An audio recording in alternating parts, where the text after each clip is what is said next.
understand this is a prime example of this cannabis industry here in Chicago on how institutional violence works. Here you take a illegal system that black folks and folks of color were using to survive off of, and then you legalize it.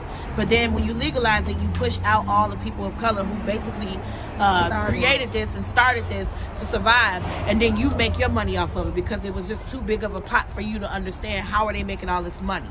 And then you go lock up our fathers, our brothers, our sisters, our mothers, our aunties, our grandmothers, and things like that, just for them doing what they have to do to survive. And so that's a real issue. And I think this was a good place for them to start. When they legalized this and they were talking about the equity, and Jamie Princeton was talking about, all these different opportunities for black people and people who were formerly incarcerated and blah, blah, blah.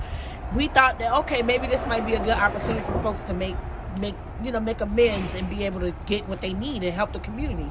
But none of that shit has happened. Nothing has happened. They basically just shut us out and turned their backs.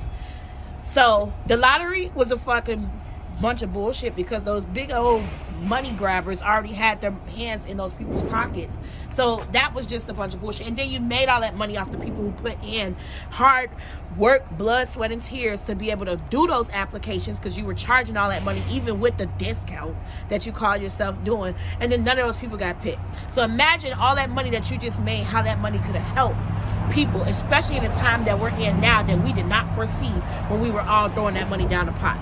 And so they need to be held accountable for it. Especially with the people that they let go with the weed charge. Like, all they get is, we just gonna take the charge off your record. Fuck that. Don't take like, the charge. Like, that ain't that don't nobody, especially with illegal, that reparations. charge on the account ain't gonna do nothing. But how about doing something to give them the years they spent in jail and suffering who knows what in jail, for you to turn around and make money off of the very thing you put them in jail for?